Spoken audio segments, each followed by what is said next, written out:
Hey, what's going on? I'm Cam. And I'm Omar. Welcome to the Black News Briefing.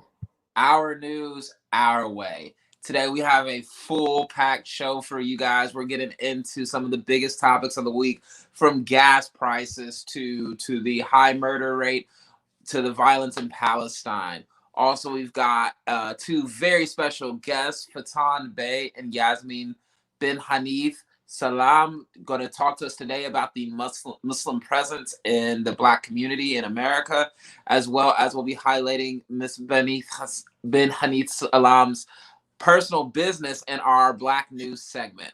We'll be getting into all that real quick, real soon. We'll be right back at you guys.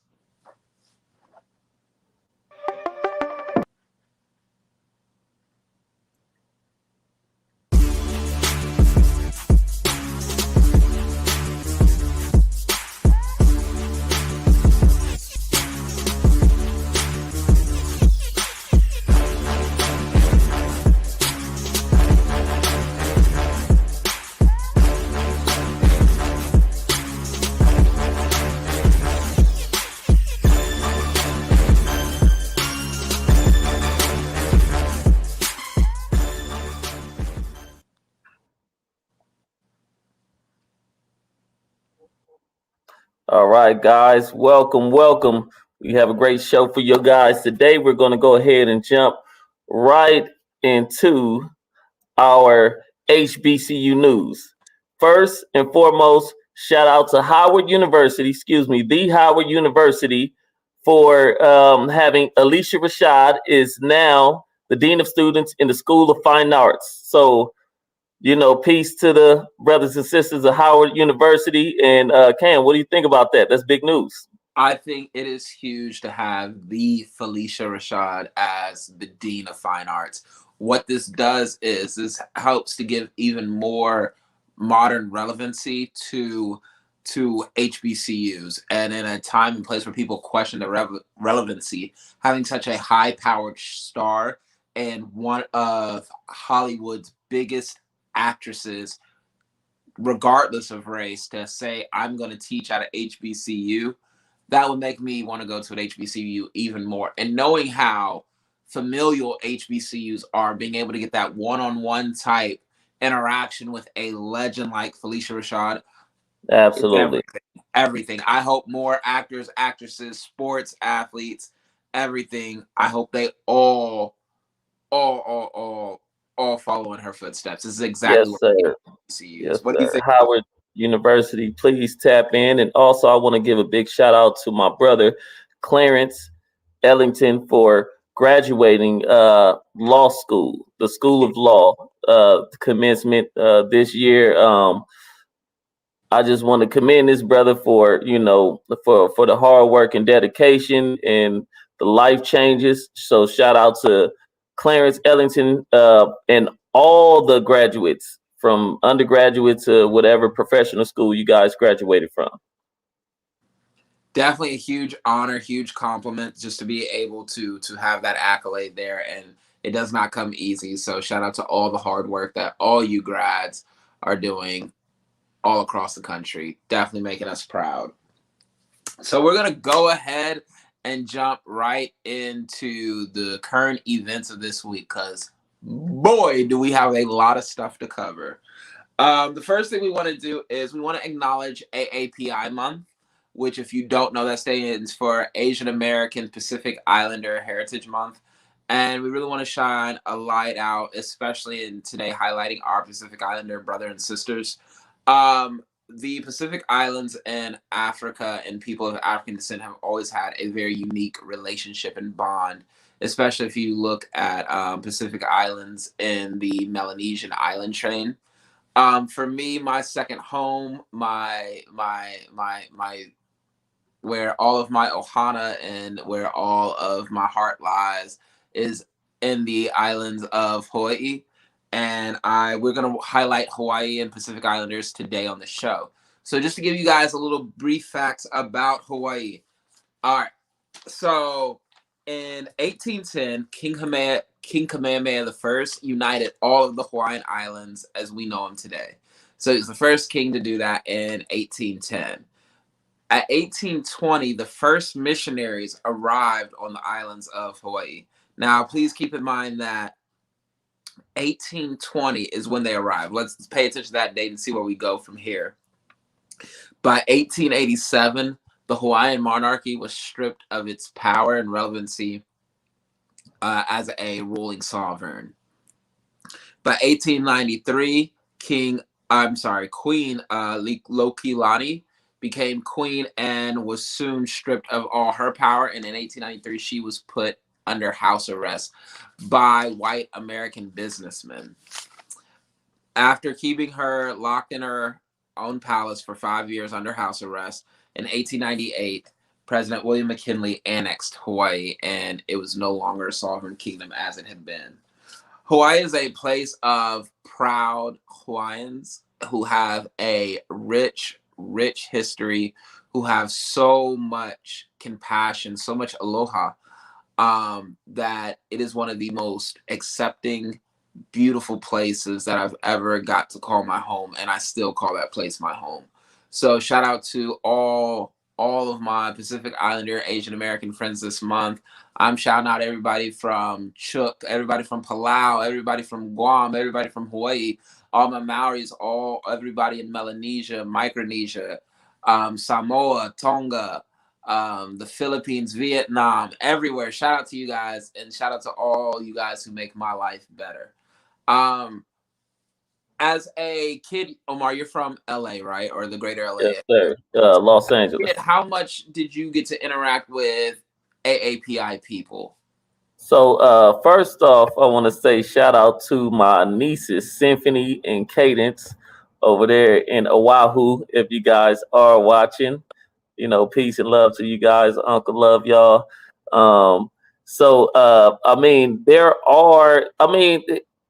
in my area, there wasn't too many Hawaiians. Growing up, it was, I didn't even, you think of Hawaii, you think of like, okay, it's beautiful beaches, maybe some pina coladas and, the dancers and stuff like that. I've never been. So, thank you for bringing up this wonderful topic, Yeah, I think a lot of people don't really understand the history of Hawaii, and they want to go there because they're like, oh, it's beautiful, let's go. But when you get there, you understand that you're on kind of stolen land, and you're on, well, which is a lot of the story of America. Right. But this was a very much a sovereign country that predated before America and went all the way into the 1800s. And when you think that a bunch of businessmen with guns were able to hold a queen hostage and America just went with it, it's disgusting, really. And what's more disgusting is they call themselves giving reparations to the Hawaiian people by letting them live on their land. Now, keep in mind, Hawaiians are relegated to really small portions of these islands, while white businessmen like Mark Zuckerberg buy up all the good land and take it from Hawaiians. So I want people to understand that when you go to Hawaii, just have some reverence for where you are, and understand that you're not there to get more Americanized. You need to go and immerse yourself within that community and that culture. And I know firsthand, if you do that, you definitely won't regret it. Yeah, so the haka dance, is that Hawaiian? It is Polynesian. So Okay. So the cool thing about the haka that I learned is that one of the it's like built in to be appropriation proof, because you cannot start a haka unless you're Polynesian. Now, if you're not Polynesian and a Polynesian starts it, then my understanding is you can join in. I personally just prefer to sit hakas out. I think they're really awesome to watch. And I think there's a certain cultural connection that I could never have to be able to do it as effective as I've seen other people do it. But yeah, the haka is hard. It definitely make you, you do the haka dance before you go to the gym. You'll be pumped up, Be ready to go. lift the whole gym off the floor. Right. So Cam, how does it relate? I've heard that there is some history between Africans and Hawaiians. All right, so my thing is, like, I'm not gonna give you no news that ain't been checked, double checked, and triple checked. When you look at the Pacific Islands in general, you have three breakaway categories: Polynesia, Melanesia, Micronesia. Micronesia got its name micro because the islands are smaller, which, again, one day we'll have to get into the whole problem with that in and of itself. Then you have Polynesia, which is many because there were a lot of islands, many islands. And you have Melanesia, which that comes from melanin because they were so dark. Now, Melanesians do resemble a lot of Africans. However, as far as Polynesians go, there's nothing really as concrete that holds on to it. There's clearly a common ancestry there, of course, but I don't know it well enough to speak on it. But what I will say is this really cool story is that a runaway slave was able to hop a ship from Virginia to Hawaii. And when he got to Hawaii, he lived with the Hawaiians and he worked with the Hawaiians. They ended up giving him some land. And what he was able to do was actually start a school on the island of Oahu in Honolulu.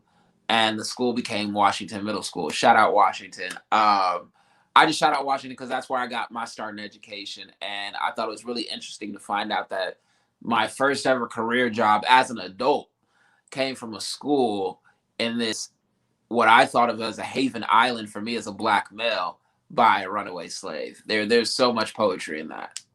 Nice, nice. We also want to shout out our past president, number 44, Barack Hussein Obama. Yes, Attended school in Hawaii and grew up in Hawaii. And grandparents are Hawaiian. I read that in his memoir.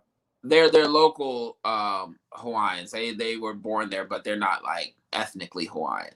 But Gotcha. yeah, he's from the heart of the city. Grew up in Makiki. Shout out Makiki. Now he's kicks it on the east side. But yeah, he's very proud to be a local boy and proud to have him be a part of that rich history, and also a Punahou grad. Shout out to Punahou. So Yeah, and also my older brother. I told you I have nieces there. He went to Hawaii and he came back speaking as if he were Hawaiian. Yes. He's the kind man. The kind. They turned him out there. He was Yeah, Pidgin's it's a very beautiful dialect. It has a lot of similarities to African American Creole. So for me, it was really cool to be able to sit around and become that fluent in it. We're going to move on to also this week, the job report came out, and it was less than 500,000 jobs had basically not been created, but had been taken.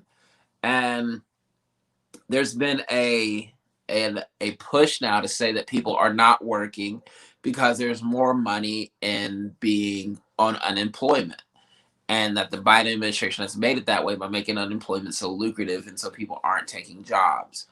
However, I do believe that to be somewhat true. I think there's another part of this that we're not looking. And I talked with my father, who actually is an employment specialist, and I also talked with several friends too. And what they were telling me was basically the same thing. It's an employee's market right now. A lot of the jobs that can't get people to hire are not paying adequately. So when people go to these jobs and they're like, hey, we're paying this amount of money, they're like, well, no, because I know I can go here and make more money if I do that. And I think that that is contributing to the slow job growth.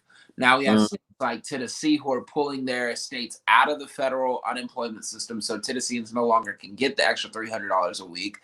And we do have President Joe Biden making a statement saying, basically, if you're offered a job, you have to take it.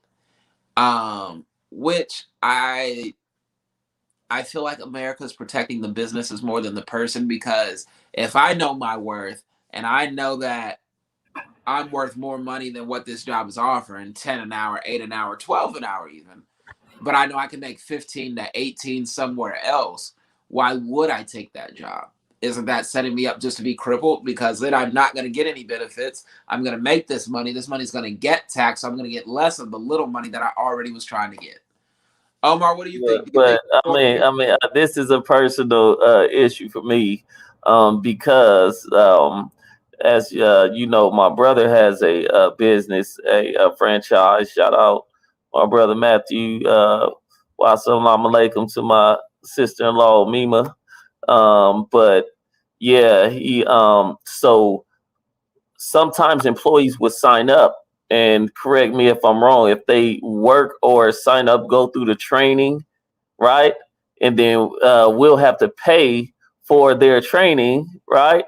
And then when they go through the whole hiring process, and then they want to file unemployment, because they didn't have a job beforehand, So I mean, you know, that's been a headache, but there are some people that's doing that as well, and it kind of sucks. I think there's definitely a system issue here. I think because the pandemic was something that had never been seen in modern history, or the people alive really today, maybe the Spanish flu, but you only have a handful of survivors still. But the pandemic was something so scary that a lot of these things were set up with very few safeguards to stop people from being able to abuse and manipulate the system. America's a capitalist society at the end of the day, and we know that the bottom line dollar matters. So to me, it makes sense, and it was only a matter of time before this was going to catch up, and people were going to pull back the benefits. So Oh I think it's definitely time to put in 15, 20 applications a day. Make sure you're applying for stuff that you want, and not something that you just need a yes to. Switching gears absolutely, over, absolutely.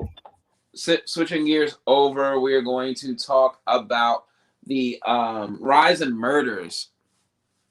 So the U.S. is already within the first 5 months of this year in triple-digit killing numbers for mass murders.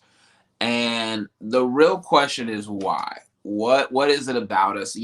Every time a mass murder happens and my family texts, my siblings or my dad are gonna hit the group text and be like, "Oh, America's open now. It's like business as normal. We're back to shooting each other." And I almost wonder, is this a psychological effect of the pandemic? I mean, I know we've been doing this as Americans, doing mass shootings, but it does seem like a lot. It does seem like a lot. So I wonder what would be the psychological ramifications that the pandemic has had on us as a society. Omar, any thoughts? As an educator, I've seen so many, negative effects of children, staff, parents.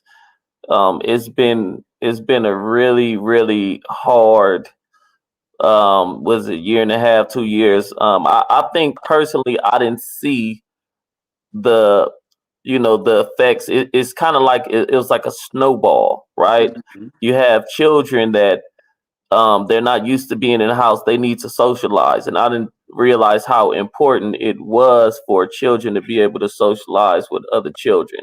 And just that year of not being able to socialize and coming to or not going to school in person, it had a drastic effect on grades and behaviors. Kids are trying to attempting suicide, committing suicide. We had um staff, and I don't know if it's directly connected to the pandemic, but I can speculate, and then staff members dying from COVID-19, transitions back to school, you know, yeah, just the whole, people. I have people that if you own a house and you're renting your house out, they didn't have to pay, the renters didn't have to pay for their time spent in the home. And I have a really good friend of mine. He suffered for it because he had to pay himself for the mortgage, on his house. So and this was for like a whole year, So yeah, a lot of negative effects. And lastly, we want to really quick just touch on this gas prices shortage that we have going on. Um, Basically, because of a data breach to a private company that supplies a lot of gas to the Eastern Shoreboard, states are anticipating a possible gas shortage. Now, the good news was that by about 3 p.m. Eastern time today, that company said that they will be back to producing by tomorrow, start a day tomorrow. So that's good. So that should cover up some things. But we also had to talk about, y'all stop buying up all the damn gas. Okay? If you ain't going nowhere, sit down. Like, there people putting it in bags and buckets. Y'all not going nowhere. Y'all, it's still a pandemic. Like, where y'all going with all this gas? That's all I want to know. Where's everybody going? That's why the hybrids and the Prius and all of that, that comes in handy. Listen, Park the listen. trucks at home. Park the F-150 at the crib. Teslas are looking at us crazy, crazy. Okay, Tesla drivers are like, oh, peasants. Yeah, Right. but all right. And lastly, we're gonna briefly touch on this because I'm gonna get into it with our guests more. But the violence in Palestine that has been going on pretty much all of Ramadan, um, it's disheartening. I personally condemn any colonialism. I stand in solidarity with the Palestinian people. And basically, what we're having happen right now is in a region of Jerusalem, there's a neighborhood called Sheikh Jarrah. And Sheikh Jarrah is home to many Arab families, many Palestinian families. Well, the Israeli government feels like that land, those houses, not even just the land, the literal houses, belong to Israeli settlers. And they're saying their claim to the land is that it belonged to Israeli settlers from over 90 years ago. Keep in mind, these aren't even the ancestors of the people who lived in these homes. But they're basically coming while these people have been fasting and trying to evict them from their homes. The people came together to protect Sheikh Jarrah and make sure that Sheikh Jarrah residents knew that they had support. They rallied at the mosque, spent a lot of time at the mosque, which is very normal for many masjids, many mosques all over the world, especially the last 10 days of Ramadan. And during the most holiest of nights, during Ramadan, during the last 10 days, during the night of power, um, Israeli troops started to attack protesters and worshipers at the mosque and came in with tear gas, with rubber bullets, and basically assaulted the mosque for about 3 days. Because of that assault, a group in Palestine known as Hamas launched some rockets into Israel. Israel responded by bombing residential buildings in Palestine. The death toll right now sits at about 48 Palestinians dead, including 13 of them children. Um, I read a story about a mother who lost all four of her kids in one night, and one Israeli is dead. One is one is wounded. That's what it is right now. I would caution all of you to triple check your sources when it comes to this matter. It is complex. It isn't trivial. It's not something that can just be explained off as, oh, these two religions are fighting. This is not religious. This is very much an ethnic cleansing that we're watching happen. And I would just encourage everybody to just be real skeptical of your news sources during this because as somebody who has people directly over there and has heard reports and read different reports, I've seen a lot of American mainstream news media get this wrong. And it's across the board from Fox News to CNN to MSNBC to ABC News. I've seen them get this wrong. So just double check your sources and make sure you know what's going on. Omar, any thoughts? Yeah, I've been watching the coverage. Very sad, and I just send my prayers, please, guys. I know it's with posting it on social media. Some people feel like it's giving the wrong attention to it. If you watch it, and well, what do you think about that, Cam? Like, should you I post have it? Should talked you? with Palestinians as recently as Sunday, and the number one thing they're asking for is for people to post it Gotcha. because they're like Okay. they don't get the exposure, and they Gotcha. feel as if it's not flashy enough, it's not trendy enough, because it's so trivialized. It's just, oh, they've been fighting for forever, just let them fight. One thing that I will state is Palestinians have stood 10 toes down with African Americans and their plight since the civil rights movement, and if not before. And that type of solidarity is something that I want to make sure that the Black community shows Palestine in their hour of need right now. So, it's free Palestine. It's fuck the Israeli government. I don't know if I can say that word on here, but oh well. That's how it Okay, goes. there you go. But There you we're have gonna it. get into that later. All the news our way, right? Yeah, we're gonna get into that Wow. later. But right now we have the Black business spotlight. Absolutely, Yasmeen.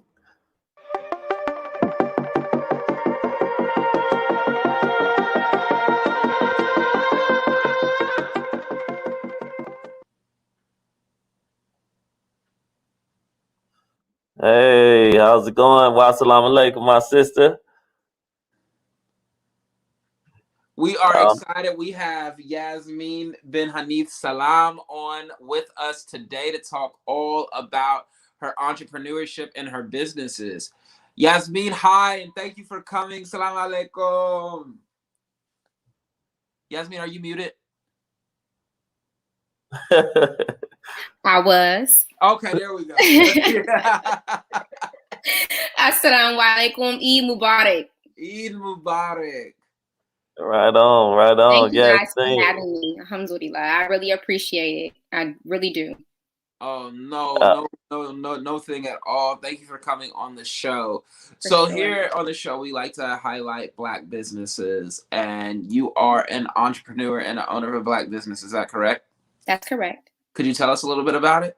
For sure. So I'm the founder and owner of Carver's Produce. Carver's Produce is a 4PL firm based out of Atlanta, Georgia, and we help food startups, whether you are an existing or a new food startup.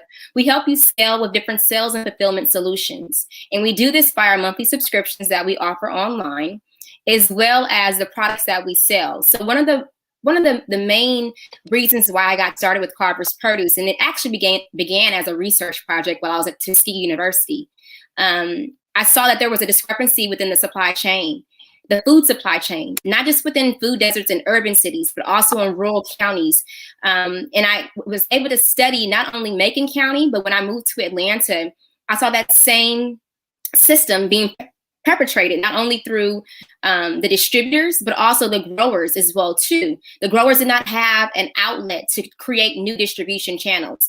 And so as I began to immerse myself into the gardening space, into the food distribution space, I saw that there was a need to actually aggregate not only fresh produce inside of our communities, but also specialty food products that were made by Black, Indigenous, and people of color food brands. And so now we are 7 years in the game. We have been invested in by Sarah Blakely, amongst other organizations in Atlanta that have helped us scale to the point where we are right now. And so I'm really excited because our chicken sausage is one of our main products that we're selling right now, and that's been a hit since we actually started the product, which is about 3 years ago.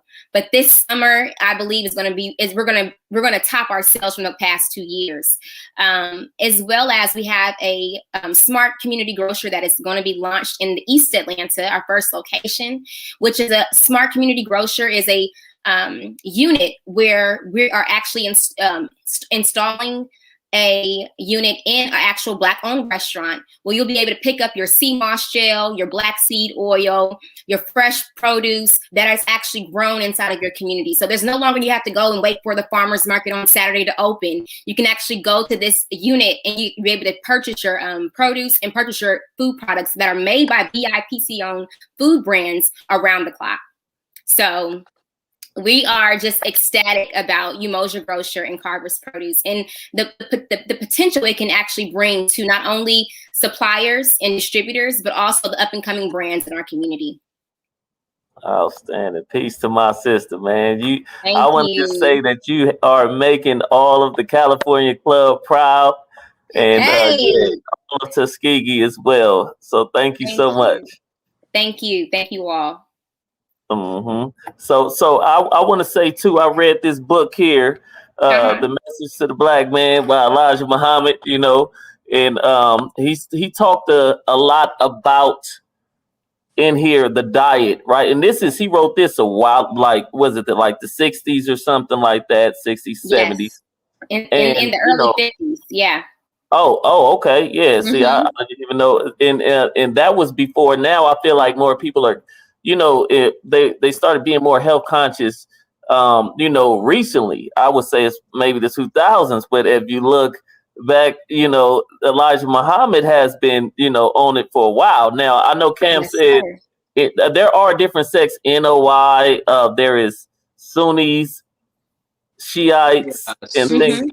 Fruit of Islam. There is, but in Al-Islam, we're all one brotherhood. So the beauty of, the Honorable Elijah Muhammad, and I love to just say this, is that may Allah be pleased with him, may Allah grant him the ultimate paradise, because if it was not for his strategy of do for self, we would not have Carver's Produce. Come on now. The reason why I went to Tuskegee was because I actually prayed before I even applied there, and I said, I want to be able to create something for my community like how the Honorable Elijah Muhammad did, not in the grand scale, but something that will be beneficial for the community. We don't often talk about the Honorable Elijah Muhammad and his contribution to our Black community, but my parents were a part of the Nation of Islam during the first resurrection. That's what they call it, during the time prior to 1975. And during that time, we had barbershops, grocery stores, airplanes, banks, farms. The Honorable Elijah Muhammad had this in different states all across the nation. So it was not just in Chicago, it was not just in Michigan or in Georgia. These were channels of distribution, if you want to call it that, all across the nation. And when we think about honoring our ancestors who paved the way for what we're doing right now, we have to include the Honorable Elijah Muhammad, because if it was not for him, we would not have a We Buy Black. We would not have a concept where we're able to own our identity and say, we can do for self. We can create products for our community and distribute them through our own channels. We don't need the channels of another organization. So he made that feasible. He made that outlook feasible for us as a people. We think about Booker T. Washington and what he did with Tuskegee University. And may God be pleased with him. He's one of I call him my ancestor mentors, along with George Washington Carver. But when we think about what the Honorable Elijah Muhammad did, he did that times 10, times 100. You see, and not only did he do that with the institutions that he established, but he also created men and women of intelligence who were able to go out into their communities. And even if they were not a part of the Nation of Islam, they still had the spiritual intelligence to produce, So for me, I accredit the Honorable Elijah Muhammad and his son as well, too, as well as the Minister Louis Farrakhan, for keeping that legacy alive, and creating a concept where we as a people can always go back to the blueprint and see, how was this done? The Honorable Elijah Muhammad created an $80 million empire. Let me repeat that again. The Honorable Elijah Muhammad created an $80 million empire. Okay? Wow. And he did this not by himself, but he did this with the believers at each temple. And so when we think about the spirit that the believers had during that time, they weren't trying to do for self, for to be arrogant and say, oh no, I can do it for myself. No, they were actually doing it for the community, So I'm so grateful to come from that lineage of inheritance, spiritual inheritance and spiritual intelligence, to know that we don't need necessarily the government or any other entity to create a sovereign nation for Black folks in America. We can do it ourselves. And it's being done. It's being done all across America, So it's no knock to what the government can perhaps assist us with. I'm not knocking that. But we can do it ourselves. We can produce it ourselves and not be afraid of that. So, Man. yeah, I mean, what comes in the subscription box? Because my dad and little brother live in Atlanta, and I'm finna put him on as soon as this wraps. So, Okay. what all can I tell him comes in the subscription box? So what comes in the subscription box will be Big Mama's black bean hummus. You have Big Mama's sambusas. We have lentil soup, navy bean soup that's coming out in the winter. We have a seasonal soups that we do. Right now we have lentil soup, but in the winter we'll have the navy bean soup. We also have the chicken sausage where you can purchase 5 for $25 right now. That's the sale that we're running right now. So what you're doing is not only just purchasing from Carver's Produce, you're purchasing from different vendors whom I work with. So it's just not myself who's producing these products, it's other individuals who are also manufacturing these products for us. What can we do? Be on that subscription as well. Expect you guys to blow up and start shipping these things? I'm sorry? When can we expect for it just to blow up and we can start getting it shipped to our homes? Like if I'm we're shipping it right now. Oh, we have our boxes and our dry ice ready. Let's go. You can go ahead and order. Oh, you know, yes. order in. Go to carversproduce.com right now, and you'll be able to subscribe from a monthly subscription for each product. So if you want to get your chicken sausage delivered to you each month, we'll be able to set that up for you on our website, as well as for new and existing food startups who are trying to create a strategy on how to get their product on shelves. We also have monthly subscriptions for them to start to learn how to do sales and fulfillment on a lower scale. And we connected with different food brokers so they're able to understand how they're able to not only aggregate their produce from the farm to the store, but also from the store to the consumer as well too. How did going to the HBCU help you to become an entrepreneur? Wow. The culture, it was the culture. I'm a believer who, I'm never shy about my past. I'm never shy about what it is that I've been through. And my culture has allowed me to really understand, and I'm saying the culture and HBCU culture, that one mistake does not make who you are,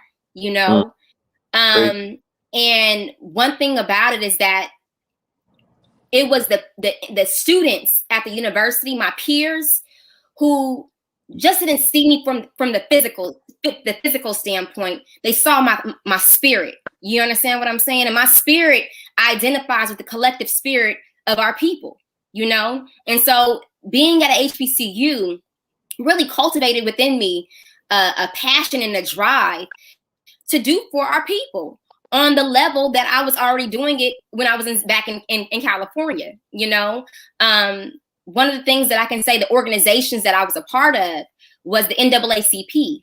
I was the program and research chair for the NAACP, walking the Edmund Pettus Bridge during spring break, going to Howard University for the inaugural HBCU Leadership Conference for SGA. I was a part of SGA as a chief of staff under the Ryan Burke administration, and may God be pleased with him and grant him the ultimate paradise, because I believe that you have individuals who come into your life who serve as angels, and they sometimes see something in you that you don't necessarily see in yourself. And so I have professors like Dr. Upchurch, who was my business economics professor. And that's the reason why I got started with Carver's Produce. I'm gonna tell you why I got started with Carver's Produce. I'm gonna keep it 1000% real with you. My father passed away. I wasn't doing too well in school.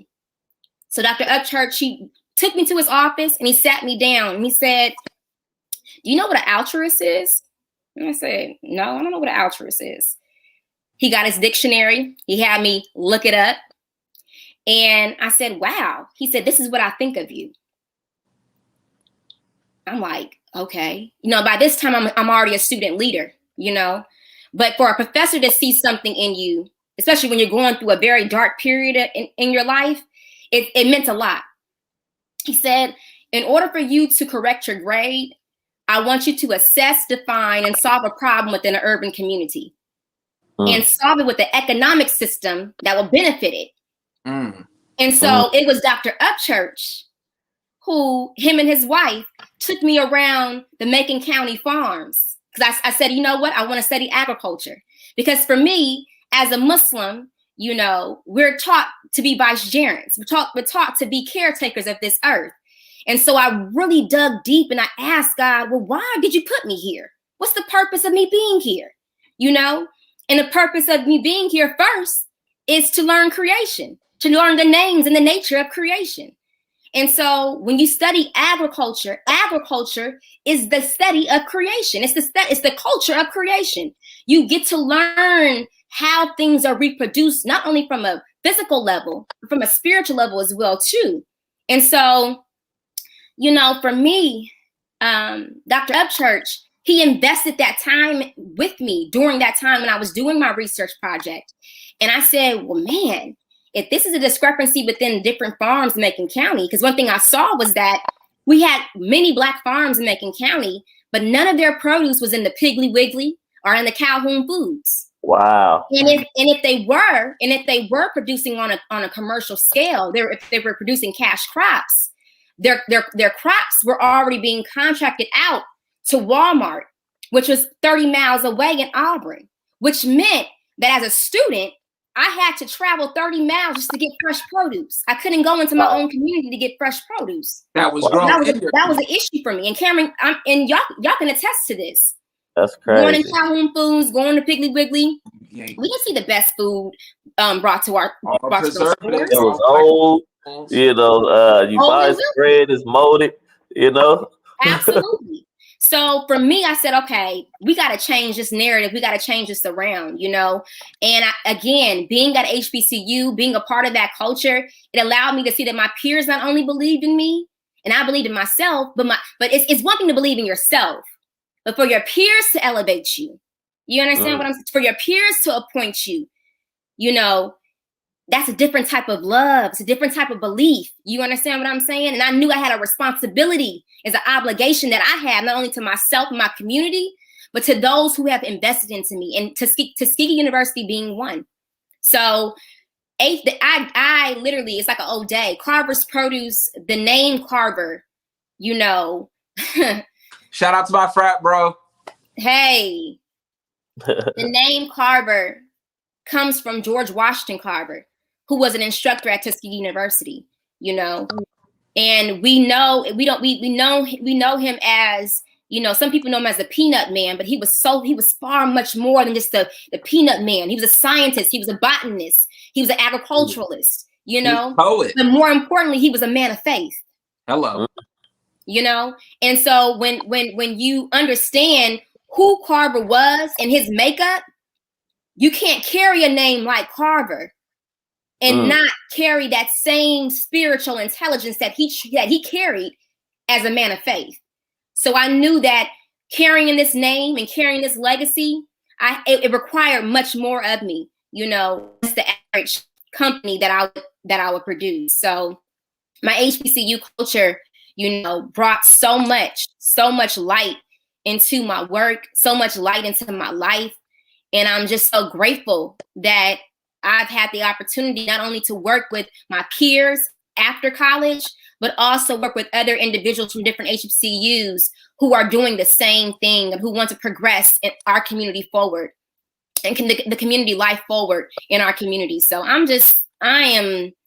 when I tell you I'm humble and I'm grateful for my experience at Tuskegee, I am. And I wouldn't take it back for anything. I would not change nothing, because it taught me so much about life and responsibility that we owe not only to ourselves, but to our ancestors. And just to piggyback off what she's saying, when I first met Yasmeen, I was a freshman. I was odd as hell. And I said something and she thought it was intelligent, and she came up and just started talking to me just like as a person.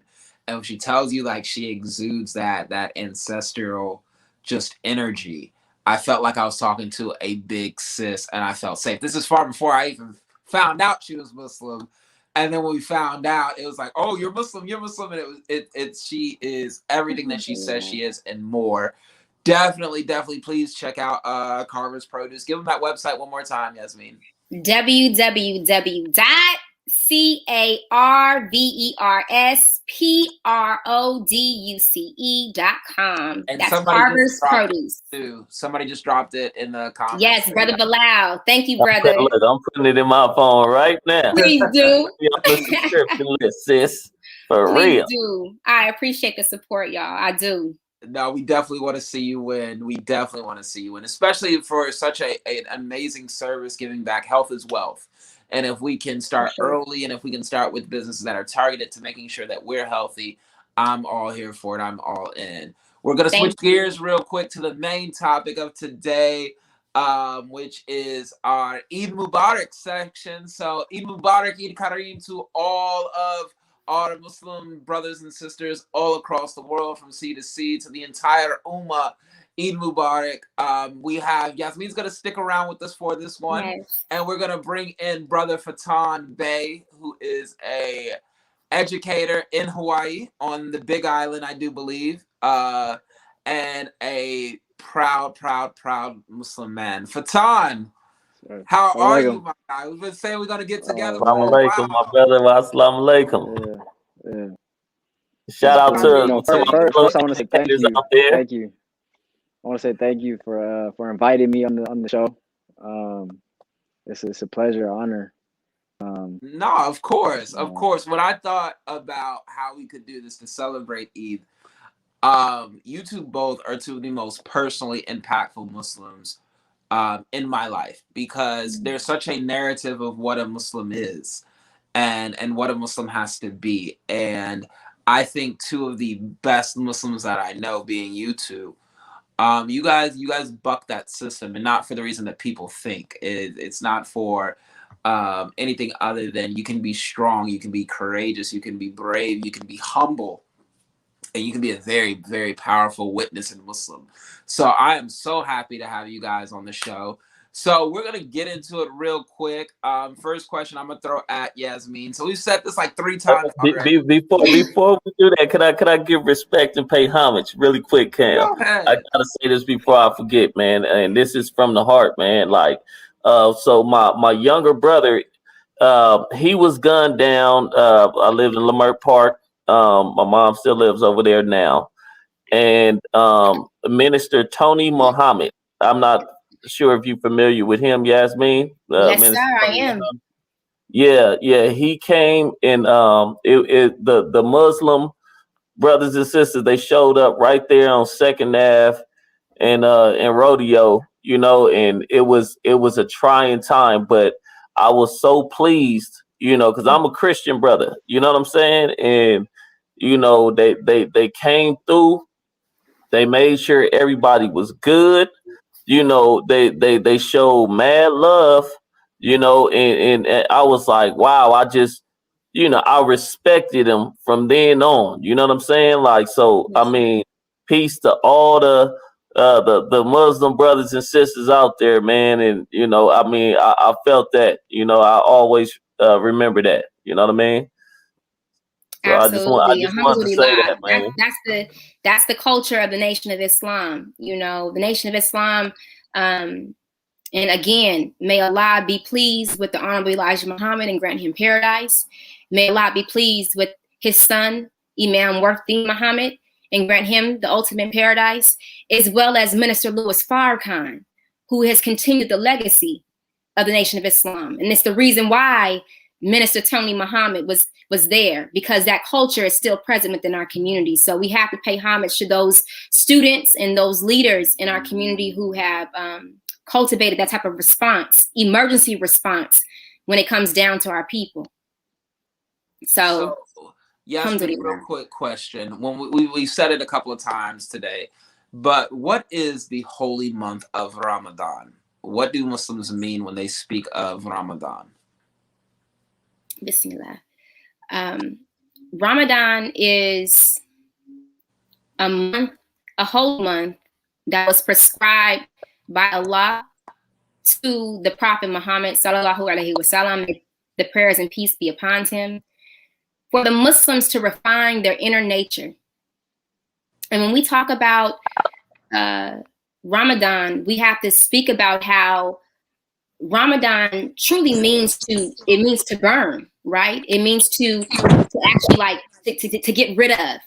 And when we think about the fast, what we're doing is we're fasting from those toxins. Not only the food, that's the lower fast, but the spiritual, the higher fast is those things that influence our mind, our body, and our soul to react and to also act in a way that's not pleasing to Allah, right? That's not according to the original nature that Allah has given us. And so when we think about the holy month of Ramadan, we think about why was it given to us as for humanity? It was not just for Muslims, it's for humanity to practice. And it's for humanity to practice so we can refine our nature and get back to our nature that Allah has already given to us. And that's the purity of the nature. You know, when we think about Al-Islam, right? Deen al-Islam, it means the religion of peace. But also the other name for the religion is Deen al-Fitra, right? Which is the religion of the original creation. And what's the original creation? When we think about it, the original creation is that which was already abiding by the laws of the universe before man even came into being. It was already in submission to Allah, to the Most High, to the divine power, before man even came to be a caretaker of the earth. And when we think about how the planets orbit around the sun, right? Each of the planets are orbiting around the sun in a certain way. And the word that we call this is sabaha. That means to float, to glide, to be in unison, right? And when we think about Ramadan is for us to fall back into the nature so we can also be in sabaha. We can also be in that submission so we can float and glide in unison in that peaceful nature that Allah has already instilled in humanity. And it's not just for Muslims, it's for humanity to practice. And so I had a few believers who were practicing during this Ramadan, and they said, well, you know, I can't fast from food. And I told them food is just a lower fast. You know, if you're able to fast from the things that make you feel intoxicated, and intoxication is not always mean, the intoxicants not always meaning drugs and alcohol, right? It can be what you watch on TV, what you listen to music wise, right? When you're able to fast from those things and go back to your human self and say, what am I doing? What is that God has placed inside me? How can I refine that nature, that good nature that God has placed within me? That's why we practice Ramadan. I mean, that's from my personal opinion. And one sister just commented and she said, it's to refresh. It's to refresh your being. It's to refresh your inner nature. And it's to go back to that original nature that God has placed within you. So again, Ramadan is a holy month. It's a month of spirituality, a month for us to truly refine who we are as Muslims, but not just as Muslims, but as believers. I was in the Quran a few days ago, and I texted my mom about this because it struck me, you know, when I read it, and it was talking about, it was in Surah 11, verse 116, Surah Hud, and it was talking about the Prophet Shuaib, right, and alayhi salam, and one of the things that it was describing was during that time, he was sent as a messenger to the rulers who were ruling by brute force, right? And they told him, the rulers told him that we're only giving you grace and mercy because of who your family is, right? We're only giving you grace and mercy because we're the ones who can give you grace and mercy, right? But Allah says that in that verse in 116, there's a word called, it was bahiyatin, right? Which comes from the root word bahiyat. And in that, Allah is talking about the tribe of believers who are able to withstand their piety, their intelligence, their morality, their high morality, despite the ebbs and flows of society, despite what's fashionable to men, right? And I think that when we talk about the believers, right, we're not just talking about just any type of believer. We're talking about a believer, especially during the month of Ramadan, who can withstand the test, right? And who can truly withstand that test with high morality, withstand the test with high intelligence, spiritual intelligence, withstand the test with high purity for the religion. And so for me, when I saw that, I was like, oh my God, you know, Allah is not just telling us to be believers. He's telling us to withstand the storm of what's fashionable, you know, what may deem people to be fashionable. So I don't have to necessarily, you know, we get so caught up in the cultural dress of what Ramadan looks like, right? But where is your human dress, right? Where is that? The human dress is your character. How are you refining your character? How are you making sure that your character is on a level where you're having spiritual intelligence? You're keeping your spiritual intelligence, your spiritual morality at an all-time high. So Ramadan comes to refine that. It comes to really benefit the soul who's searching and who's striving to be upright. So with that, we've also said, you know, the title of the show is Eid Mubarak. Brother Bey, what is it? And you're a family man, so I'm so interested in your response to this. But what is Eid? Like, as a married man, 3 kids, what is Eid for you? Well, first, thank you, sister, for sharing. I would have to first just compliment based off of what Ramadan is, to understand what Eid is. And so from my perspective, right, Ramadan as practice in Islam is due to the fact that the Quran was revealed during that month of Ramadan, because Ramadan is like another way of saying that month, right? So it means intense heat, which is similar to be like, you know, August in the Gregorian calendar. However, and thank you, sister, for bringing up the Most Honorable Elijah Muhammad. To my understanding and my personal belief, Ramadan, to me, it's not necessarily considered Ramadan, but the fast would be practiced during December. And the reason being at that time was because a lot of our Black sisters, our family members, still celebrate, even to this day, celebrate Christmas and a lot of those pagan holidays. And there was a method to get them out of those practices. So when I think of Ramadan and Eid and celebrating things of that nature, it's almost as if like we're taught in Islam from the Most Honorable Elijah Muhammad, you can't take something from somebody without giving them something in return. So we can't just say stop practicing Christmas, right? Or stop practicing this, that, and the other without giving them something in return. So for me, Ramadan, Eid, we're taking the food, like the sister said, it's not only food, it's fasting from, you know, negative practices. It's fasting from negative thoughts. It's fasting from lust. It's fasting from these different sins that we lived that lifestyle for so long.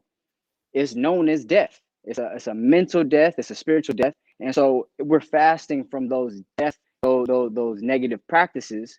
So Eid will be a replacement. So not only are we've taken something away.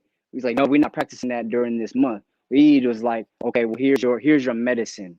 You know, we got you off of this, but now is the time where you can eat now and you can be around your family. But now it's continuation. You're now pure and you don't stop the celebration. You don't stop those practices, but now you're able to move forward in a more healthy fashion. So for me, Eid is basically, you know how your glasses get dirty sometimes. So Ramadan, you take the glasses off and you cleaning them off, right? And as soon as Eid, you put the glasses back on and nice and clean. Now you can see clearer, and you can share that vision with others. So for me and my family, that's what Eid is for me.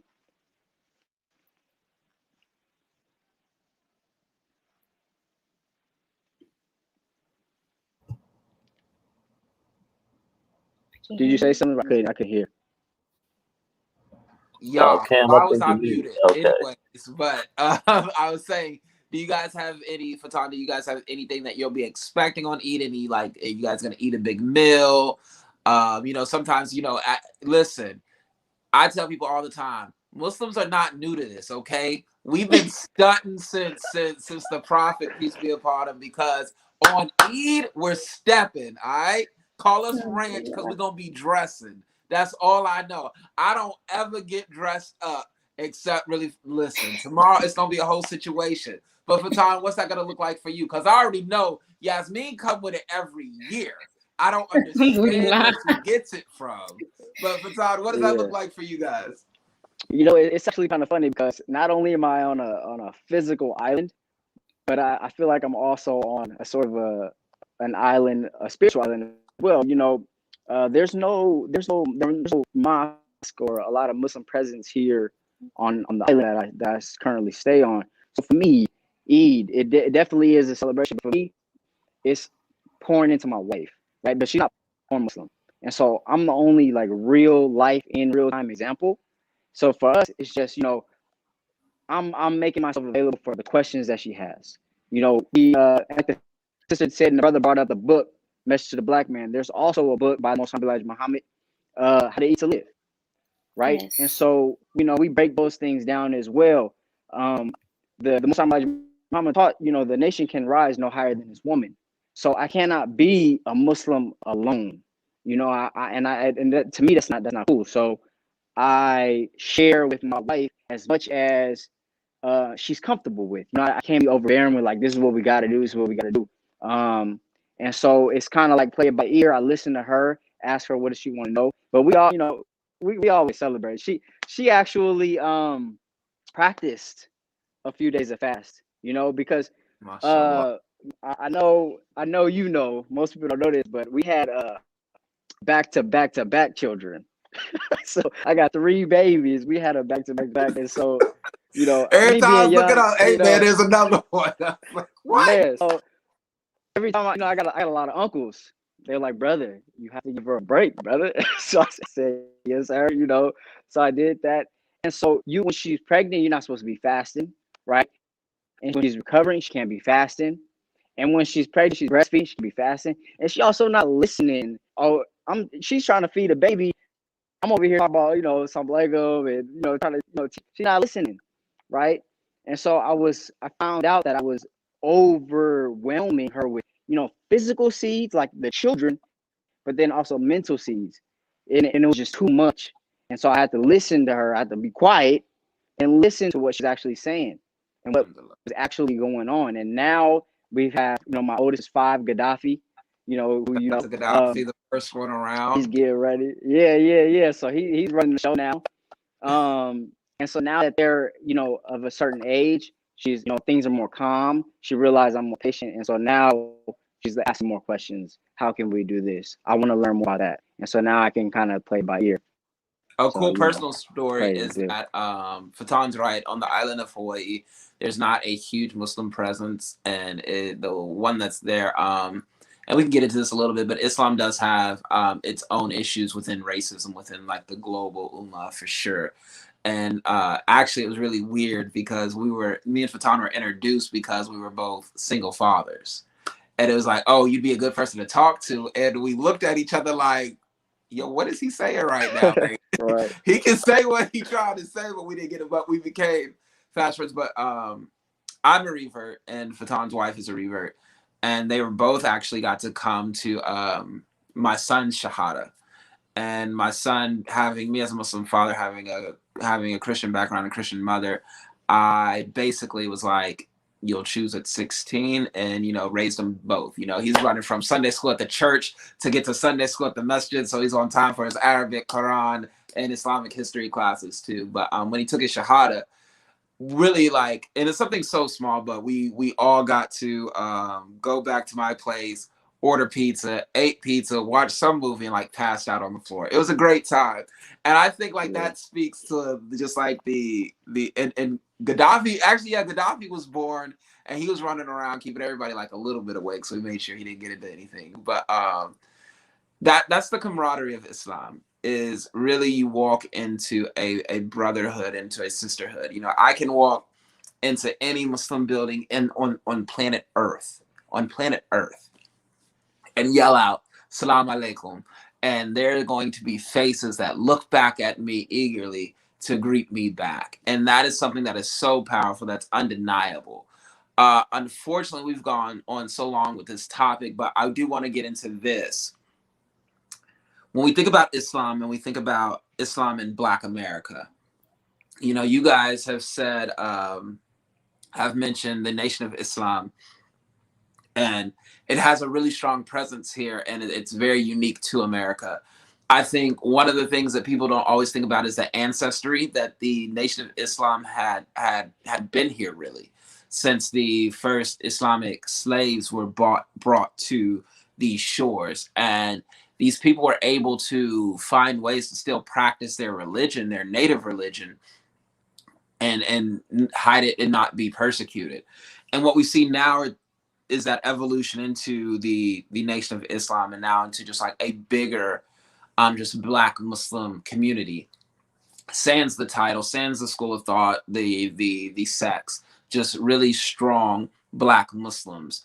And I think what I'll ask to both of you guys, and if you guys can keep it to like 2.5 minutes, but what I would ask both of you guys is describe the impact of Islam in the Black community that you, as you see it. And Yasmeen, we'll start with you.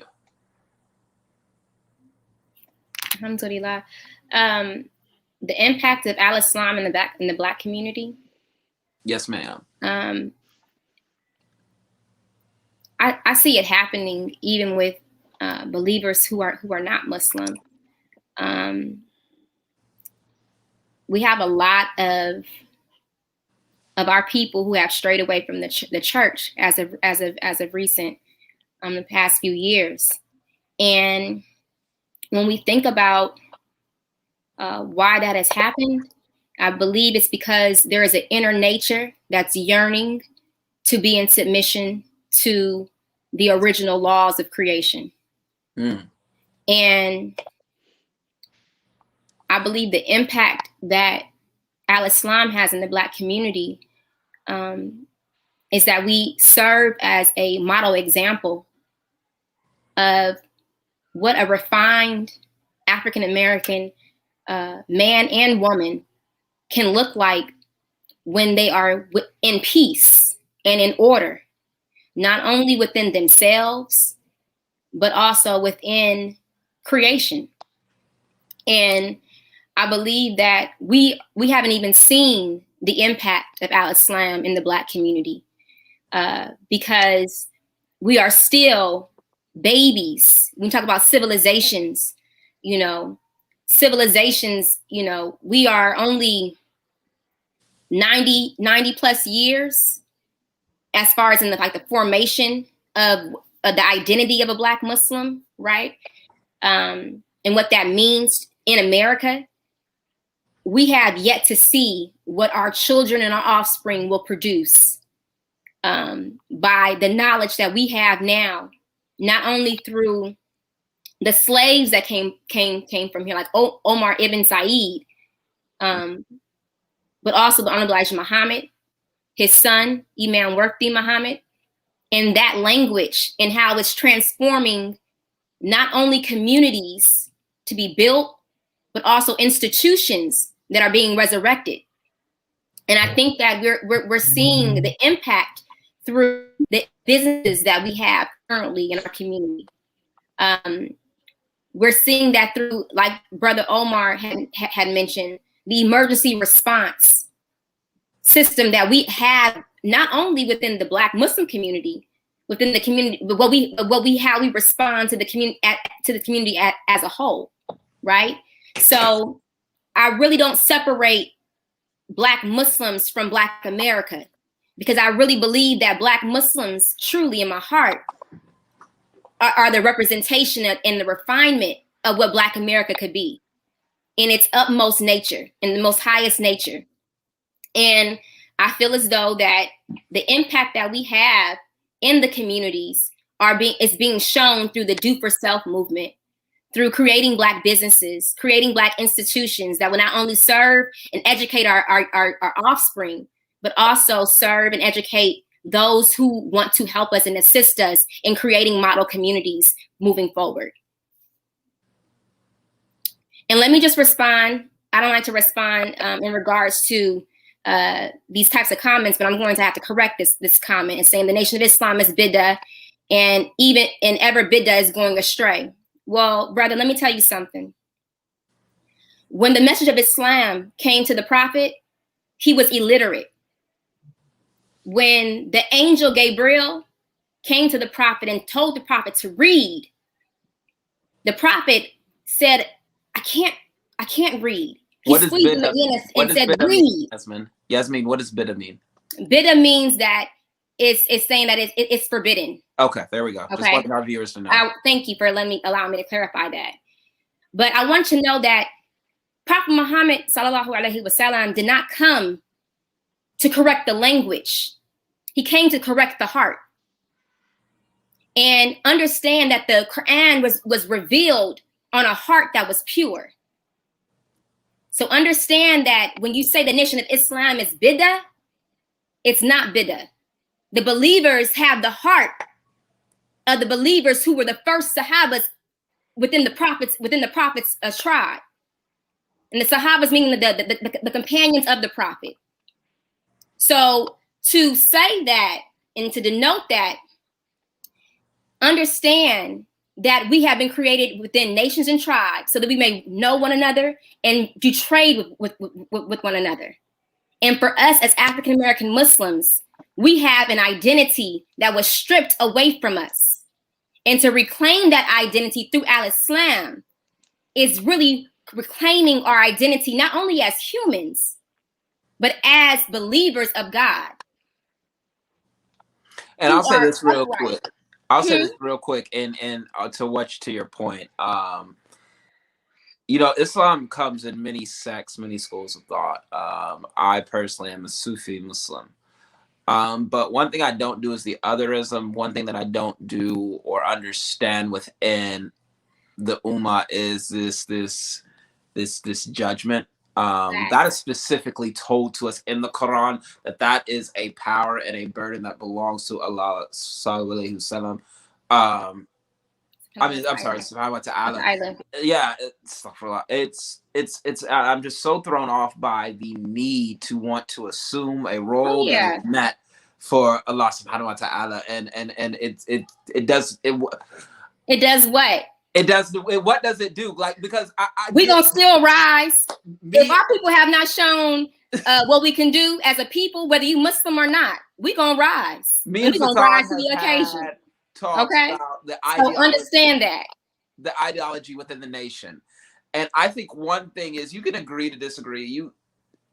Anyways, I'm gonna leave it there. You can agree to disagree, but one thing that you cannot do is take away the impact that the Nation of Islam has had on the Black community and the amazing gifts that it has brought to the Black community. Absolutely. That is to be respected at all times. Absolutely. And I said, go ahead,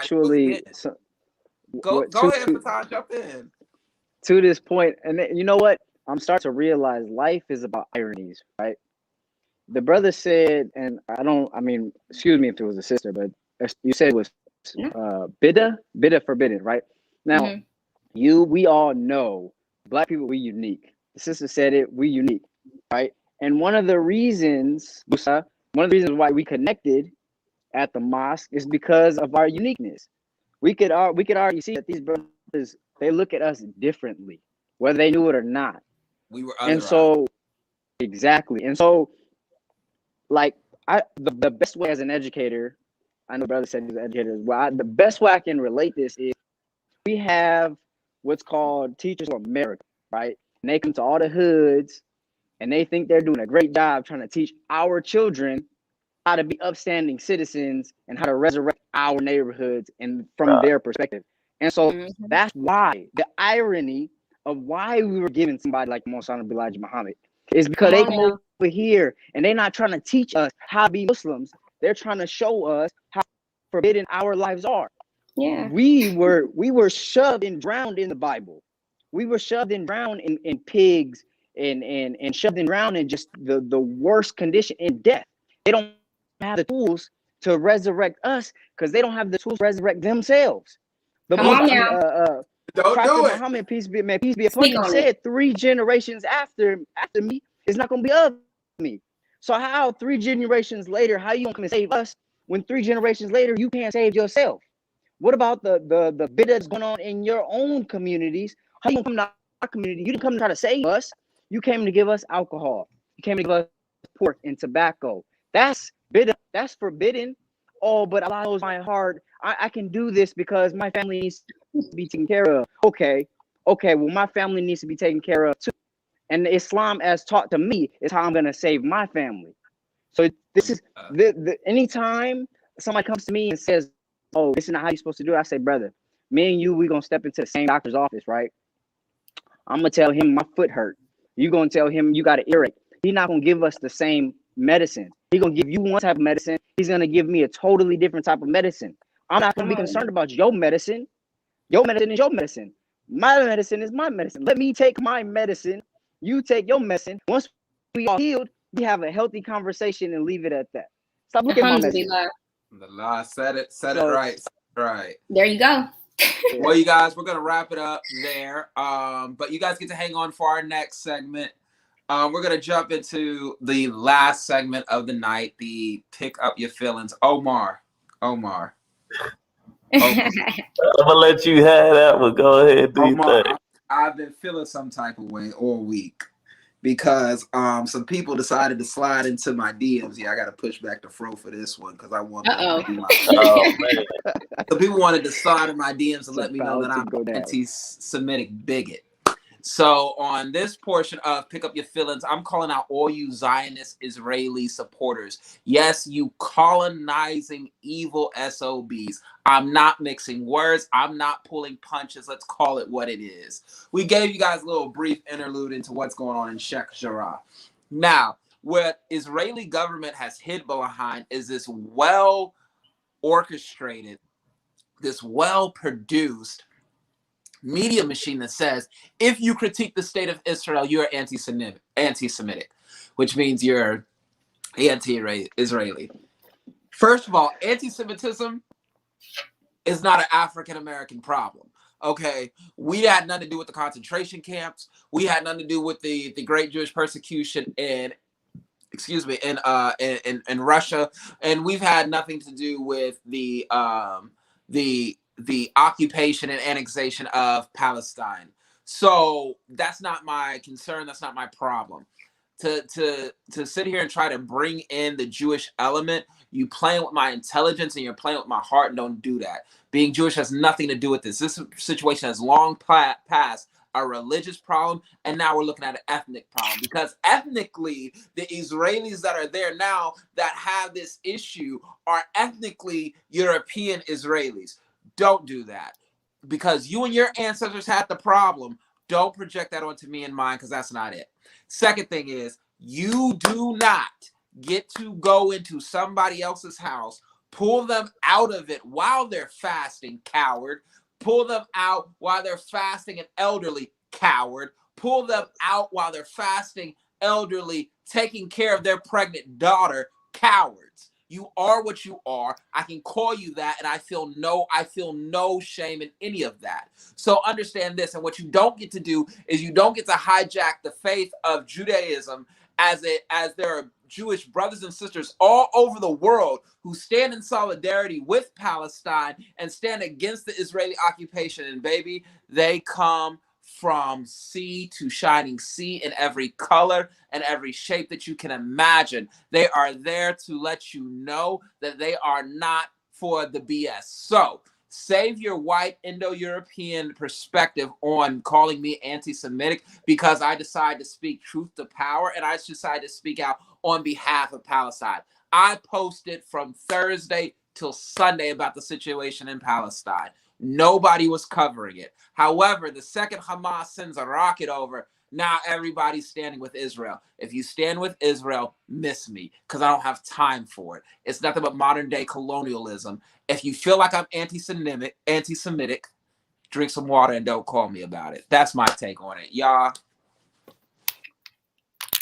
I'm just going to go ahead and, if we can, make a dua for the believers in Palestine who are protecting a holy site. Let's keep in mind what they're doing. They're protecting a holy site that is not only reverenced by Muslims, but also Christians and Jews. So may Allah protect the believers that are protecting the holy site. May Allah protect all the Palestinians that are under persecution, under oppression right now. And may Allah continue to fortify them with strength and fortify them with vigor so they can move past this. And if Allah decrees that their life should be taken, may they be taken as martyrs. And may Allah be pleased with their souls in this time. Ameen. I just have to say that it personally hits home for me because my great-great-grandfather was born in Jerusalem, Palestine. So for me, this hits home closer than what you think. So we have to continue to keep the Palestinian people in our prayers. We are very connected to the Palestinian people through the oppression that we experience here in America. So we have to keep that at the forefront. They are not going through anything that we are not experiencing here in America. It's no different. So if we call ourselves Muslims and call ourselves believers, we have to stand with them and not against them. And that's all I have to say about it. Thank you, Cameron, for acknowledging that. No I stand with you, brother. 1000%. It's Palestine right now to the death of me. And also want to say this to the critique of you can't critique Israel without being anti-Semitic. Listen, I ain't got no love lost between me and Saudi Arabia. Okay? If you want to call out Saudi Arabia for any of their crimes, you're not calling out Muslims. I don't take it personally. I don't feel no type of way. You calling out Saudi Arabia because you can. And that is okay. So don't say that calling out Israel, it makes you anti-Semitic, but you can call out different Muslim countries, but you're not Islamophobic. Stop it. Go away from here with that. Fatan, any thoughts? Yeah, actually, I wanted to put a real solid point on this term anti-Semite, because it's something that, you know, is used a lot in the media to kind of shame people to speak speaking out against the so-called Jewish community. But in reality, when we look at the term Semite, there is no Semitic Europeans other than the original. We are the true Semites. And the reason why it's force-fed on us to say, no, that's anti-Semitic. Well, whenever we look in psychology, that's just, you know, they're just projecting. It's an illusion that they're putting on us so that we can look at them and say, oh, you guys are the Semites? Oh, okay, without looking at self. And the truth is, we are the true Semites, and they're fighting for something that's not legally, or I don't say legally, but it's not righteously theirs. So they're fighting against, basically, for something that's not theirs. And they back it up with false evidence when we're the true Semites. Black people in the United States of America and across the planet Earth are Semitic people. So I think that's really important to make note of moving forward, so that we're not easily shot down when we're called anti-Semite. Because if we could look at the vocabulary, the actual meaning of the words, we say, nah, you're wrong. How can I be anti-self? Only reason why I'm anti-self is because you've been taught me that. So once I learn myself, then I said, nah, I love myself. I'm anti-you. And there that is. Omar, hey, let me go ahead and add this on. This is as you guys are sitting here speaking, right? I was in a graduate school class, and it was a cultural diversity class that we had to take, right?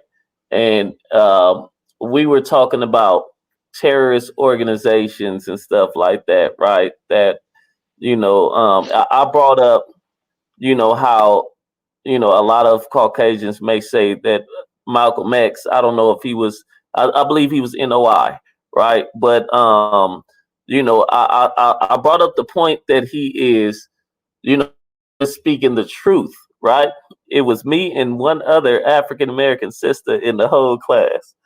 Guess she stood up and she was going ham on me. It was a ex-police officer in the class, and I mean, she was saying that, you know, I just want to, how do you guys feel? You know, I know that you guys be in situations, being, you know, speaking the truth, right? I like how Malcolm X, I love Dr. Martin Luther King, but I feel like Malcolm X, the Honorable Elijah Muhammad, they spoke the truth, right?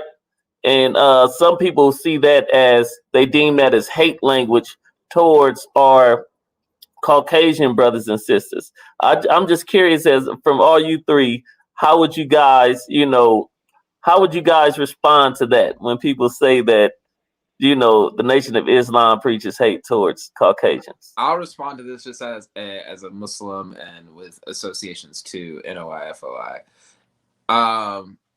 First of all, people hate the truth. All right. When your mama told you you came in from playing with your friends, you smelled like outside, you hated hearing that, but it didn't mean you didn't smell like outside. So it is what it is. To be Muslim is to be submerged in love and peace. And if you have love and peace, then you don't have any hate. I don't have any hate for anybody. Now, don't somehow along the way it's been perpetuated and manipulated that if you don't have hate, then you won't speak passionately or you won't speak directly. And make no mistakes about it, I'm not mixing words. I have fought too hard to be able to be where I'm at and who I am, to be mixing words with people who are my age. Now, if you're younger than me, if you need that education level, you got to talk to your audience for sure. But after a certain point, what are we holding words for? My critiques don't come without solutions. I'm always there to offer a plan to fix. I'm always there to say, hey, if you can acknowledge this, we can go through it together. I think I've said this on a past show, even Omar. We can agree to disagree about most things, but what we won't ever agree to disagree about is the right of certain people, of people in general, to exist in peace and thrive within what is theirs naturally. So as far as like when people say that, that's a diversion. You don't want to hear the truth. That's just how I feel. You guys got anything to add to that one real quick? And if not, Brother, we'll take some quick. I was going to add, can you repeat the question? The question was, yeah, I was going to say, how do you guys, you work, in education, so you could understand where I'm coming from. A lot of people when people think of Malcolm X or the Nation of Islam, they say the Nation of Islam is racist. The Nation of Islam, you can't want peace and speak hate towards other people. Okay. Good question, actually. And I mean, just to boil it down, I think one of the biggest things that make people reluctant to even listen to the teachings is that they hear that the brothers calling the white man the devil. Just to be very clear, Right. people saying the white man is the devil, and I feel like that's one of the biggest deterrents. Now I did an exercise. Not gonna say when, not gonna say where, but I did an exercise amongst a lot of students, and none of them were exposed to Islam ever. And I asked them, I said, besides the physical descriptions of a devil, what can you describe? What can you tell me about what a devil is besides red horns and living in hellfire? They said, well, evil, destructive, inhumane. Just listen to all these different types of things, and nothing was ever spooky about it. And so, to my understanding, we were living in such a spooky world before. We lived in this non-existent of, heavens in the sky, up high in the sky, and we don't need anything now. I'm going to give, we were taken advantage of. And so to make this realistic, right, we have a lot of spiritual knowledge and spiritual desires, but we don't have a lot of tools to deal with reality. And we were given tools to deal with reality. And to show that at that time, the best thing that we were given was the white man is the devil. And why is the white man the devil? Because he's done X, Y, and Z that devils do. Now, we've taken it so far to say that every man with Caucasian skin is a devil, right? Which genetically in science, they're finding all types of different types of things. But for today, what we're looking at is the mindset. Because anybody could take on a devil attribute. But the mindset is what we're focused on now, today, is the same devil that was here in the 1960s, 50s, 40s, the same devils that took us from our home. that mindset still exists today, as we can see over in Israel. We can see over in Palestine. It still exists. There's still devilish activities. Now, if they all got Caucasian skin, somebody can say, well, those white men, all of those are devils. Okay. But at the same time, we as a people still take on those same attributes. We still kill each other out of ignorance. So we still take on devilish attributes. So it really just requires a level of understanding to see, like, yeah, okay, back in the day, they said all white people were devil without explanation. I mean, without exception, excuse me, without exceptions. At that time, it was fitting because everybody took on that mindset. There wasn't a lot of so-called, like they saying, good police, bad police. The good police are sitting there watching the bad police operate. Are they really good? That's to be determined, right? So at the same time, what we're looking at is the mind of the people who are operating and doing the devilish activities. Anybody who's doing the devilish activities has the capacity to be a devil. So when we have these conversations together, we can say, well, I know a good white person. Are they still a devil? What do you mean by good? Do they support these devilish activities? Then yes. If they do, then they're a devil as well. It comes down to the actions. So the biggest question that people are asking is, does being white automatically make you a devil? And so you take it from a split perspective from science. The way we were taught by the Most Honorable Elijah Muhammad from science, because they were grafted from original, yes, they are devil by nature. Then we look at it by activity, right? We live in years down the road where genetics have been mixed. You got some people who are black and white. Now we're looking at activities. What is their mindset making their bodies to do? What are they actually doing? Are they doing it like that? Because we're taught that the Caucasians have the ability to learn Islam and to come out of that nature so that they can be Muslim just like us by practice, not by nature, because they have to be taught. We have to be reminded to be Muslims. That's all we need is just a reminder, brother. You're not supposed to be acting like that. But Caucasians historically need to be taught, and we can see that when we go over to the Dark Ages, and they have to be lifted out from Muslims. So I'm sorry, I'm weak. we can go we can go weak. into that. That's a whole totally different. But to long story short, I mean to go on about your question. No, sir, not racism. It's truth. We can look at it historically. We can look at it actual factly. We can look at it at behavior, nature, mindset, science. You can't even refute the science of it.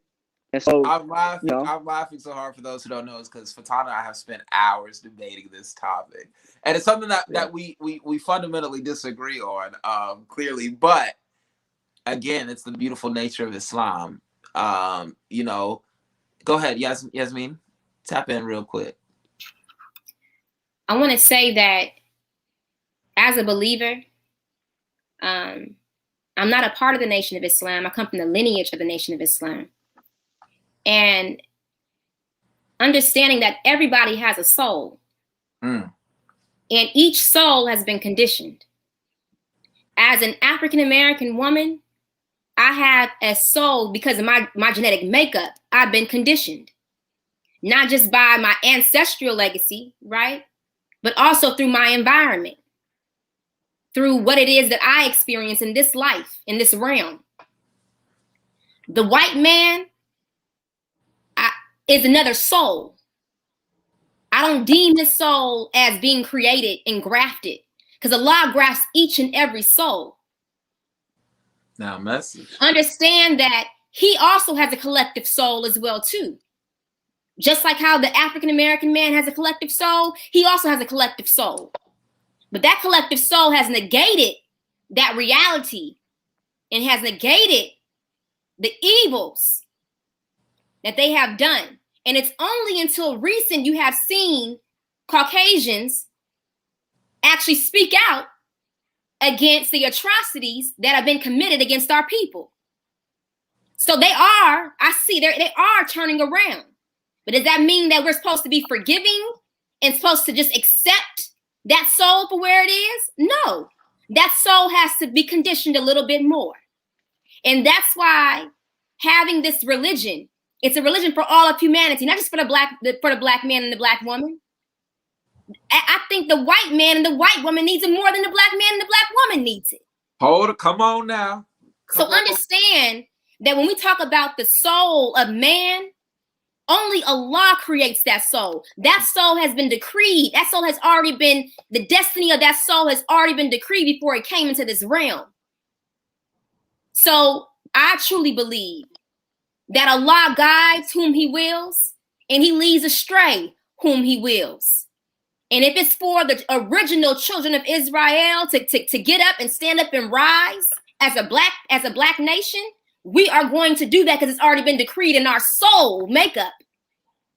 We've already been conditioned to rise.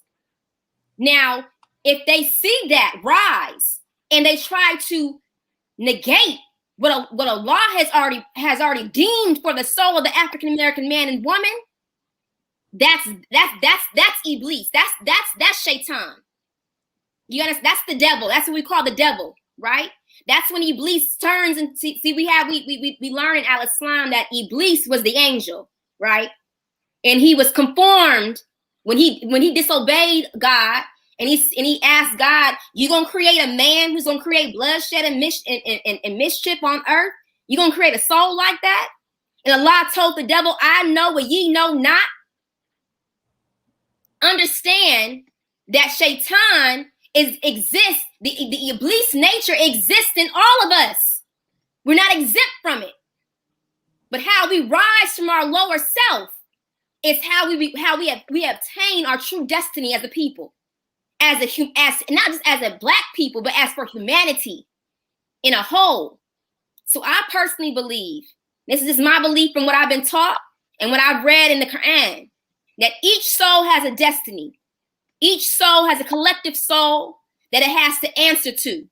And whether you rise above that devilish nature, it's already been written for your lifetime. So understand that I don't personally believe that the white man is the devil. I believe that each of us have that a lower nafs in us, where we can go that low, and that nafs can be tapped into, and that devil can be activated. But I truly believe that where the African American man and woman is right now, we have far surpassed where the white man is in his collective soul. And why is that? Because we have been enslaved. Our soul was conditioned for almost 400 years to strive and to be better than and more than what they told us we could be. So we have to call out each and every devil there is: the white devil, the black devil, the brown devil, the yellow devil. Call them all out. Hello. And understand that we have work to do. We can't focus on who's who. We got to focus on our collective soul and how we can condition that soul so that our offspring, like I said, we are a baby civilization. We have yet to see what Al-Islam, and not just Al-Islam, but what true refinement of the soul looks like for our community. I think, and when we get to that level and we understand that, we're gonna understand that we have so much more work to do than we talk about who's the devil and who's not the devil. We gotta focus on who is gonna be righteous and real. Forget being bad and bougie. I'm trying to be righteous and real. Come on now. I think understand that. And I've seen Asians, I've seen white people, I've seen Hispanics join the Nation of Islam. And you know why? Because they want something better for their soul. They want a refinement they can't get anywhere else. So we have to look at that and understand there's a certain type of peace, refinement, order, justice, freedom, and equality that Islam provides that is not being provided right now on this earth. And we can only see that through the believer who is striving to be upright, who's following the path of Ibrahim alayhi salam, Prophet Abraham. And we know that Prophet Abraham was the father of all the three Abrahamic religions: Judaism, Christianity, and Islam. The people of the book, alhamdulillah. So when those people of the book rise as a collective soul, we will see humanity in its excellence. But we have work to do. We are not even there yet. We have work to do. And that's why we need institutions like the Nation of Islam in America and around the world. Because institutions like that would help us refine our nature and our intelligence as a people and as a humanity. Period. And the source of that is through the Holy Quran. That's the living word. And we have to abide by the living word. We have many messengers who have come and who have gone. But the living word is what stays. It withstands the test of time. And that's what we have to go by. I think so Allah tells us in the Quran that we all have a lower nafs, we all have a lower self. But that collective soul, that identity that we identify with, we have to understand that collective soul has to have more conditioning from our standpoint and from their standpoint. But from what I believe, we have far surpassed that because we have been conditioned to be, we were oppressed. So when you have a people who have been oppressed and they receive knowledge and intelligence and they're able to refine themselves based off that knowledge and intelligence, no matter what religion you practice, Judaism, Christianity, or Islam, refine yourself and be your best self, be your highest self. And that's how we're going to conquer the devil. We conquer the devil through love and unity. We conquer the devil. We conquer and we kill off the devils through love and unity. And we have to move through that. Our hearts have to be pure first before we receive any inspiration or revelation. Prophet Muhammad Prophet Muhammad sallallahu alaihi wasallam is a replication of that. His heart was conditioned. His heart was pure. He had to have a pure heart in order for him to read in the sight of his Lord that created him. So that's my prayer, is that we get pressed. We get pressed. Our heart is pressed and it's squeezed into the nature that God wants us into, not the nature that man wants us to into. Because see, let's just say this: race is a man-made identity. It's a man-made identity. To say that you're black, right? You're really conforming to what the white man wants you to conform to. Your true nature is being a Khalifa. It's being a caretaker. It's being a vicegerent on the earth. So when you understand that nature and tap into that nature and condition that nature to be at the most highest self, at the most highest regard, respect that nature, we're going to see humanity change. We got to first understand who we are and whose we are. I'm no white man. I'm no black man. I am a womb man. I'm a womb of mine. And from this womb of mine, I have to condition myself to be the highest nature that I can be at all times. So if they think that the language that we're teaching, like the brother said before, your medicine may be different from my medicine. But understand that I'm taking this medicine to heal. And if my heart is in the right directions, if my heart is in the right position, God is going to lead me through. He's going to lead me through. And he's going to make sure that we obtain our collective destiny. And that's all I have to say about it.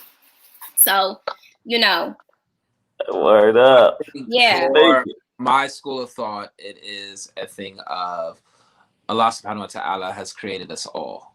And he has given us all the breath of life, which means that inside of us, if we can get past all the distractions, all the BS, all the stuff that does not matter, and we can truly connect with that part of us that Allah has put in us, his essence, then one, we can exalt ourselves. And if we can try to identify that piece of Allah that is within us and others, then you are able to overcome anything. Nothing is too great when you can identify the creation in your fellow creation.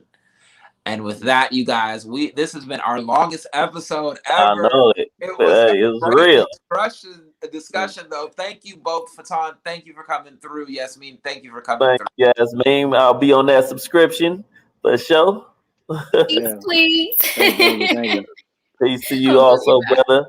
Yes. Well, I love Thanks having you for guys back some having other me. time to talk about different things going on within the community. So thank you Yeah, guys. Yeah. or even Bring them back. continuing You this guys must conversation. come back. We could have a few more shows based on this conversation alone. I feel like that's a lot of things. That's a lot of people's pullback. It's just exactly what we talked about. And so I feel like when we can, take it from a scientific perspective, when we dissecting and doing surgery, then people can come out and with clear sight on the way in. What I On the way love out. to say, and I'll highlight this before we go, what I love is you have 3 different Muslims on the show tonight. And what you have had is an exchange of ideas.